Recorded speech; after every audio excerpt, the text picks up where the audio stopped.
So today we're going to be going over how to calculate your hourly rate. Let's see. So I'm going to wait for a few people to hop on. Okay, perfect. So we're going to be going over a brief overview of how to calculate your hourly rate. All right. So what we're going to get into. Please like, comment, and subscribe to my YouTube channel. Also, if you're not a part of my Facebook group, please join my Facebook group. Both are Max Movement Training. And now we can get right into it. So, you ever wonder why, even though you're making a lot of money, you never really see it in your pocket or on your bottom line? But you know that, hey, I'm making thousands and thousands of dollars. Well, a good part of this may be just because of your hourly rate just being off. Now, it's the common perception that people say that, we need to search what the competition is charging. We need to, see, let me shop around. Let me do a mystery shop. Let me, hey, well, this guy's charging $190, and this guy's charging like $170, and we're talking about like a two-man service, something like that.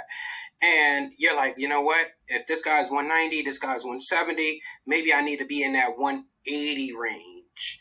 But, and maybe I'll be competitive with the market, and customers will go with me. That's not always the case, because who's to say $180 is going to keep your lights on? Who's to say that, you're going to be able to pay your rent with $180?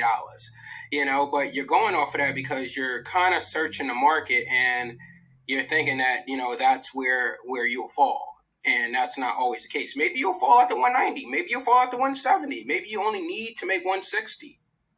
And now you're overpricing your service because you're going off of what the market is telling you to go off of.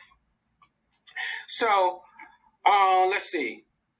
So, pretty much you want to, when quoting your hourly rate, you want to consider four factors. The first factor you're going to want to consider is what's your labor charge? Are you paying your guys $25 an hour? Or are you paying your guys $30 an hour? I know rates out here right now today is getting very ridiculous with what people are paying their guys. But that's not the argument today. So let's just use for argument's sake that you're paying your guys, you're paying your foreman $20 an hour, and you're paying your helper $17 an hour. So now we're going to add that together. We're going to say 20 and 17, that's $37.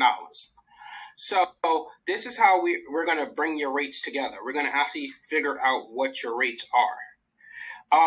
Next, after we get what our labor is, we're going to figure out what our overhead value is. And this is very, very valuable and important to know what your overhead value is. Now, your overhead is essentially your indirect expenses on your P&L statement. So you could take out for, how would you call it, simplicity. Before we get to simplicity, you could take out all of your fixed cost and separate it from your variable cost and make that your overhead dollar amount. Or for simplicity purposes, or for the simple version of it, you can take the whole indirect expenses. So that's your payroll, that's your marketing, that's everything that's in your indirect column of expenses on your P&L statement, and total that number up. So let's just say last year you spent, in just indirect expenses, you spent $200,000. That number right there, that general expense number right there, is the number that you want. Now, you're going to want to figure out what's 1 year of, how many hours did you operate in one full year? So you can typically pull a payroll report or something like that and figure out how many hours you physically operated over that past year. Now that you have your $200,000 in expenses, and you have how many hours you physically operated in a year's period, you want to divide.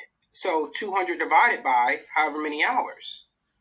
Now that's going to give you a smaller figure, because now you want to figure out what was that 200,000 divided by a single hour.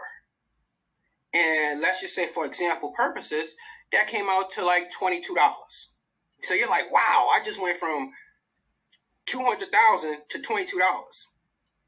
And it's because you're now breaking things down to a minimum level, so that now you can figure out if you're really being profitable, if you're really making some money. So now you have your labor, which was a 37, we determined. You have your overhead value of $22 an hour. So now we're at 37, 22, we're at 59. So $59, we're at a break even. Now, the next area that we're going to want to focus on is the taxes. Everyone forgets about the taxes, and hey, what are we paying for these workers that, essentially work for us? They're not 1099s, so we're paying W-2 taxes for these guys. So what you're going to want to do is figure out what the FICA rate is, what's the workers' comp rate, what's your federal unemployment rate, what's your state unemployment rate. And once you figure out what these different taxes that you have to pay for these employees are, now we can tack that on essentially to like that $37 or so, and figure out how much am I truly paying these workers per hour. So now that you're saying, well, hey, let's go back to the hourly rate, when we were talking about how people would get paid $25 or even $30 an hour. A true worker with taxes who's getting paid $25 an hour may be anywhere up to $32, $33 an hour when all the taxes are included. So knowing that actual value of how much you're truly paying them can have a big effect on what your bottom line dollar is. So going back to this, so now we figured out what the FICA, the workers' comp, the federal unemployment, and the state unemployment tax was. So let's just say, for example purposes, that it was 20.8%, which is a weird example, but 20.8%. And I'll show you how we bring this all together in a little bit. So now we have the $37, we have the overhead value of $22, and we have the percentage of 20.8%. Now, the last metric that you're going to need out of all of this, because it's going to be 4 metrics, you're going to want the profit margin. The profit margin in our industry can range between 25 to 35%, locally. Long distance, it's a whole different margin. But locally, about 25 to 35%. So you figure out where you fall best, but wherever you choose to fall, you can kind of align that with your winter rates and your summer rates if you do it right.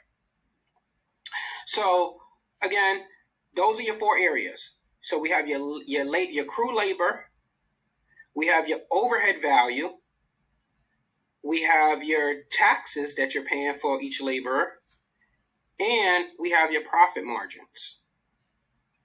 And with those 4 values, we can determine what the best hourly rate is. So I'm going to switch screens and show you my screen, how we bring this together. So let's look at this. So again, now we have we have our laborers. So let me back this out a little bit. So we have our laborers of $37. We have our overhead of $22. And we have our taxes of 20.8. Now we're going to go down to our profit margin, and we're going to use the 30%. So when we bring all of it together, we realize at 30% for just our laborers, we're not talking about trucks, we're not talking about anything else, we're just talking about our labor, we're at $110 at 30%. And at 36%, we're at $120. So maybe we run the 110 in the winter months, and we run the 120 in the summer months.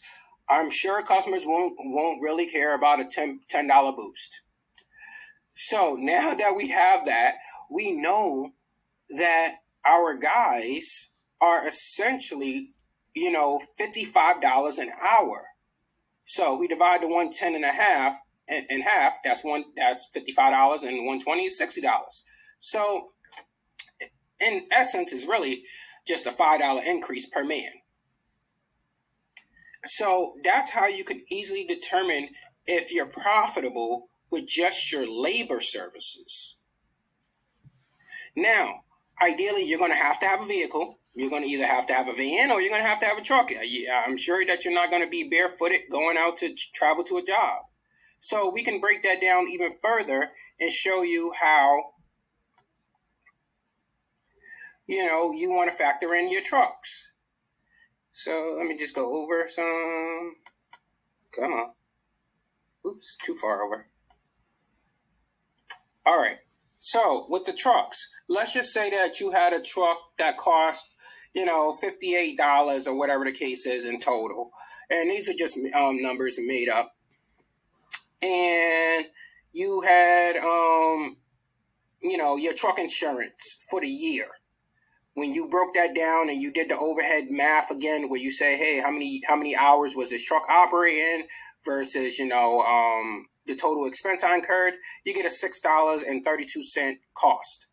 You add that $6.32 cost to, the truck cost, which gives you, $64.65. You add your little profit margin in there, and now you're up to $179.59. Now, obviously, you're not going to charge the customer $179.59 on top of the 110 or 120, but you're going to break that rate across whatever maybe your minimum time frame is. So if you have a 3-hour minimum time frame, now you divide that, that 180 essentially by 3 hours, and now that looks like $60 an hour. So now it's become more reasonable for you to acquire and get what you want by spreading the cost out a little bit more. So now we add the $60 to the 110 that we just seen up above, and now you're at 170. So it's as simple as that. You add the $60 to the 110, you're at 170, and now you know that, hey, that 170 is where you need to be to keep your lights on. Or you can add the 60 to the 120 if you want to raise your profit margins if you're going into the summer. Maybe you want to do a little bit more in the summer. Whatever it is, you would know how to break down your rates by using these 4 metrics of your labor hours, your overhead, your taxes, and your profit margin. Again, for those that's already signed up in my training portal, this will be in your members area. This would also come with my calculator as well, so that it's easy to calculate for yourself. If you have any questions regarding it, please don't hesitate to reach out to me. And for anybody else wanting this information, please reach out to me. We can get you set up in the training portal. Again, it's Max Moving Training. My name is Dwight. Have a great day, everyone. Y'all take care.